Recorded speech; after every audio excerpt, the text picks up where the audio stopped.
या ठिकाणी या जागेवरती सुद्धा पुराचं पाणी येऊन गेलं आणि 2 वेळा त्या पुरामुळे कारखान्याचं कामकाज पुढे पुढे सरकत गेलं. मध्यंतरीच्या काळामध्ये अनेक बँका आम्ही फिरलो. जवळपास 30 ते 40 बँकांमध्ये काका या कारखान्याचं प्रपोजल घेऊन आम्ही फिरलो. पुणे मुंबई पासून एकदा जेके बापून बरोबर चेन्नई मद्रास पर्यंत सुद्धा आम्ही गेलो. बऱ्याच बँका फिरलो. कुठल्याही बँकेमध्ये आमच्या त्यावेळी या कारखान्याचं प्रकरण झालं नाही. तुटली त्यावेळी कुठलीच नव्हती. व्यावसायिक आपली पार्श्वभूमी असल्यामुळे बॅलन्स शीट वगैरे सर्व प्रकार आपले व्यवस्थित होते. बँकेसाठी लागणारं सर्व 100% पूर्तता त्यावेळी असताना सुद्धा प्रचंड बापूंनी सुद्धा मेहनत करूनही त्यावेळी प्रकरण कुठल्या बँकेत न झाल्यामुळे सदरचा कारखाना लांबत गेला. आणि मध्यंतरीच्या काळामध्ये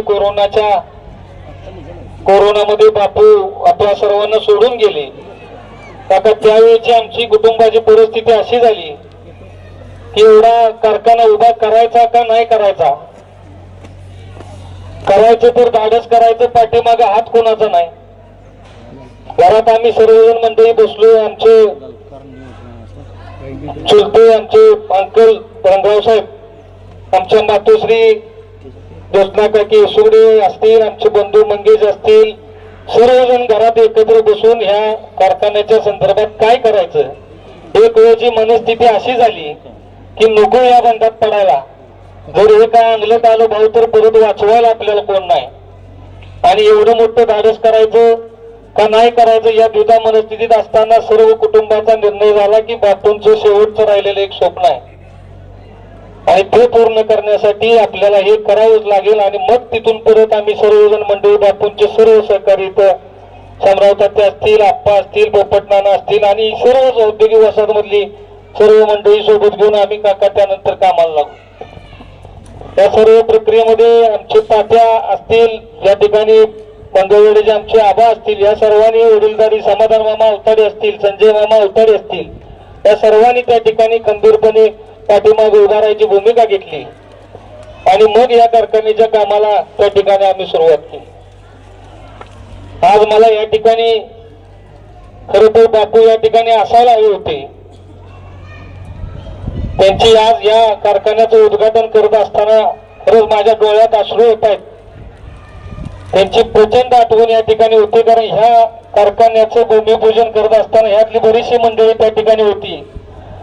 त्या मेन रोड पासून आत सुद्धा यायला येत नव्हतं अशी परिस्थिती त्यावेळेची होती. आणि या ठिकाणीच आम्ही त्यावेळी भूमिपूजन केलेलं होतं. संजय दादा त्यावेळी आलते भूमिपूजनाला. मला आठवते माझ्याला या गोष्टीला आता 2016 म्हणजे 9 वर्ष होऊन गेली. त्या भूमिपूजनानंतर या बऱ्याचशा अडचणी हा कारखाना उभा करताना आल्या. पण मला विशेष करून या भिलवडी आणि परिसरातील सर्वच मंडळींचं म्हणजे सर्व राजकीय सामाजिक पक्षातील सर्व मंडळींचं, आमचे सुरेंद्र भैया असतील, स्वर्गीय संग्रामदादा पाटील असतील, विजय अण्णा चोपडे असतील, आमचे मोहन पाटील सर असतील, तिकडे शिवराम बापू त्यावेळी होते, शिवराम बापू असतील, किंवा ह्या परिसरातील सर्वच मंडळी, या सर्वांनी त्या ठिकाणी या कारखान्याच्या उभारणीमध्ये योगदान दिलेलं आहे. त्या सर्वांचं मी आमच्या संपूर्ण संग्राम आणि यशोडी कुटुंबातर्फे या ठिकाणी आभार व्यक्त करतो. या ठिकाणी काका जागा घेत असताना मोठ्या मनानं त्या ठिकाणी बजरंगभाऊ आमचे अमोलदादा यादव यांचे वडील या ठिकाणी उपस्थित आहेत. त्यांनी स्वतःची जागा त्या ठिकाणी आम्हाला दिली. राजूभाऊ ऐतवडे असतील, यांनी रस्त्यासाठी आम्हाला जागा त्यावेळी दिली.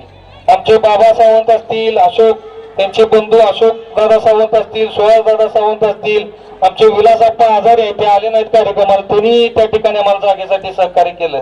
आमचे सुरुवातीपासूनचे सहकारी या कारखान्याचे सभासद संचालक आमचे गौस मोहम्मद भैया लांडगे यांनीही कुटुंबासारखं त्या ठिकाणी या कारखाना उभारणीमध्ये प्रयत्न केला. या पाण्याचा प्रश्न या ठिकाणचा असेल तो सोडवायला आम्हाला शांतीनाथ शरबाळे असतील, इथल्या जागा घेण्यामध्ये ज्यावेळी निस्वार्थपणे आपला स्वतःचा कारखाना समजून त्या ठिकाणी शरदभाऊ पाटील असतील, अमोलदादा यादव असतील, गुंडाभाऊ आमचे बलुचे लोहार, गुंडाभाऊ लोहार असतील, प्रदीप आरते, या ठिकाणी आमचा लाईटचा ज्यावेळी प्रश्न आणायचा होता त्यावेळी संताजी अप्पा जाधव आमचे नातेवाईक यांनी या ठिकाणी मदत केली. सुरुवातीच्या काळामध्ये इथे वाळू कडी काय लागत होती टाकायचं काम आमचे माणिक तात्या माने खंडोबाच्या वाडीचे यांनी त्या ठिकाणी मदत केली. असे अनेक जण, जर कुणाचं नाव घ्यायचं राहत असेल तर मी मनापासून दिलगिरी या ठिकाणी व्यक्त करतो. पण अशा अनेक जणांचे हात या कारखान्याच्या उभारणीसाठी लागलेले आहेत आणि बापूंच्या पश्चात आपण सर्वांनी जी आमच्या कुटुंबाला या उद्योग समूहाला मदत केली त्याबद्दल मी आपणा सर्वांचा नेहमी या ठिकाणी ऋणी राहील. मी सर्वांना एकच या ठिकाणी सांगेन, हा कारखाना आपल्या परिसरातला आपल्या सर्वांचा, आमचे सुरेंद्र भैया काळवेकर जिल्हा परिषद सदस्य होते त्यावेळी, त्यांनी सुद्धा सरपंच होते त्यावेळी, मला आठवते इथली नोंद घालायची होती त्यावेळी भैया सरपंच होते, त्यांची संपूर्ण बॉडी होती. या सर्वांनी सुद्धा त्यावेळी अण्णा आपल्याला मदत, या कारखान्याबरोबर चोपडेवाडीचे आमचे नातेवाईक यादव साहेब आहेत आणि सर्वच मंडळी, म्हणजे इतक्या लोकांचं काका या ठिकाणी सहकार्य लाभलेलं आहे. सर्वांचं म्हणजे मनापासून आभार व्यक्त करतो. मला या ठिकाणी इतकंच सांगायचं आहे, हा कारखाना हा जरी हा लिमिटेड कारखाना आहे, सर्व आपल्या तुमच्या सभासदांचा कारखाना आहे, या परिसरातील कारखाना असल्यामुळे आपल्या सर्वांचा हक्काचा हा कारखाना आणि त्या विश्वासानंच आम्ही इथून पुढच्या काळामध्ये हा उद्योग चालवायचा प्रयत्न त्या ठिकाणी करू.